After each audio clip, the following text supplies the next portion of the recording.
நிறைய பேச்சுலர்ஸ்க்கு இந்த கொஸ்டின் வந்து உதவும் நினைக்கிறேன். பேச்சுலர்ஸ் நிறைய பேர் ஆஃபீஸ் முடிஞ்சு லேட்டாக வரும்போது 11 மணி 12 மணி ஆயிரும். அதுக்கப்புறம் கடைகள் இருக்காது, சமைச்சு சாப்பிடணும்னு நினைக்கிறேன். ஸோ ஈஸியாக பண்ணுறதுக்கு ஏதாவது 2-3 டிப்ஸ். ஒரே ஒரு வாழைப்பழம் பால் குடிச்சு தூங்குறது பெட்டர். 12 நான் 7 மணிக்கு சாப்பிட சொல்கிறேன், நீங்கள் 12 மணிக்கு வந்த பிறகு சாப்பாடு பற்றி கேட்குறீங்க. ரொம்ப பசி ஒரு வழியே இல்லைன்னு வச்சுக்கோமே. எனக்கு என்னை பொறுத்த வரைக்கும் ஒரே ஒரு வாழைப்பழமும் ஒரு கிளாஸ் தண்ணியும் குடிச்சு படுத்துருங்க. நீங்கள் சாப்பிடாதே அது உங்களுக்கு பனிஷ்மெண்ட். நீங்கள் 8 மணிக்குள்ளே சாப்பிடலன்னா நீங்கள் அதுக்கப்புறமா சாப்பிட்றதுக்கு உங்களுக்கு அருகதே கிடையாது. Okay, you're abusing your body which doesn't belong to you. சாப்பிடாதீங்க. அதாவது ஒரு வாழைப்பழமோ 2 பிஸ்கட்டோ சாப்பிட்டு படுத்துருங்க. ஓகே, சாப்பிடாம படுத்தா கண்டிப்பாக தப்பு இல்லைங்க, அசிடிட்டி மட்டும் தான் வரும். அந்த நேரத்தில் சாப்பிட்டு படுத்தா லிவரில் கேன்சர் வரும். Okay sir, final question. இவெல்லாம் காலையில் சாப்பிடவே மாட்டான். விதி ஏன் அந்த மாதிரி வாழணும்னு அவசியமே இல்லை. அந்த மாதிரி என்ன சார் வேலை? அந்த மாதிரி என்ன சார் வேலை? சாப்பிட முடியாத மாதிரி என்ன சார் வேலை? அட்லீஸ்ட் ஒரு ஃபுல் டேயில் most important thing is the breakfast. Breakfast சாப்பிடாம தயவு செஞ்சு இருக்காதீங்க. உங்கள் ஹோல் சிஸ்டம் இப்போ உங்கள் 27 வயசு 28 வயசு இல்லை 30 வயசு இருக்கும். இப்போ உங்களுக்கு 23 தான், 24 வயசு இருக்கும். இப்போ எல்லாமே கேட்கும் உடம்பு. ஆனால் 35-40க்கு மேலே அது ஆட்டம் காட்டும் பாருங்கள். அப்போ ரொம்ப லேட் ரிக்ரெட் பண்ணுறது. இது எல்லா ஜென்ரேஷனுக்கும் முந்தின ஜென்ரேஷன் ஆளுங்க சொல்கிறது தான். ஆனால் கேட்குறது இல்லை யாருமே. உங்கள் வயசில் எனக்கும் எங்கள் அப்பா அம்மா சொன்னதான் நான் கேட்கல. இப்போ உங்களுக்கு நான் சொல்கிறேன், நீங்கள் கேட்க மாட்டீங்க. என்னென்னா டோன்ட் நெக்லெக்ட் யுவர் பாடி.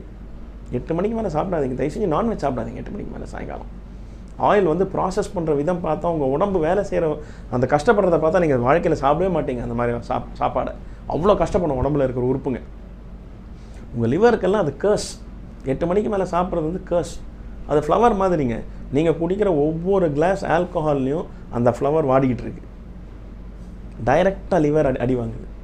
ஆனால் அவ்வளோ பியூட்டிஃபுல்லாக படைச்சிருக்காங்க. ஸ்டேஜ் 1, ஸ்டேஜ் 2, ஸ்டேஜ் 3 இருக்குது.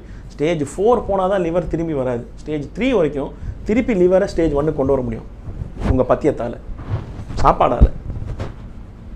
அவ்வளோ பெரிய குடிகாரனாக இருப்பான். ஸ்டேஜ் 3 வரைக்கும் போயிருக்கும் லிவர். ஆனால் திருப்பி அவன் குடிகாரத்தை நிப்பாட்டு கரெக்டான சாப்பாடெல்லாம் சாப்பிட்டு அந்த கீரைங்கெல்லாம் சாப்பிட்டு அந்த கரெக்ட் டைமில் சாப்பிட்டு இருந்தானா திருப்பி 6 மாதம் லிவர் வந்து ஃபஸ்ட் ஸ்டேஜுக்கு வந்துடும். It can recoup. அதனால தான் உடம்புல வந்து எல்லா உறுப்பும் வந்து நீங்கள் டிரான்ஸ்பிளான்ட் பண்ணும்போது முழு உறுப்பு எடுத்து டிரான்ஸ்பிளான்ட் பண்ணணும். லிவர் டிரான்ஸ்பிளான்ட் பண்ணும்போது ஒரு பார்ட் மட்டும் வெட்டி இன்னொருத்தனுக்கு வைப்பாங்க. ஏன்னா உங்கள் லிவர் திருப்பி வளரும், திருப்பி உங்கள் பழைய ஸ்டேஜுக்கு போகும்.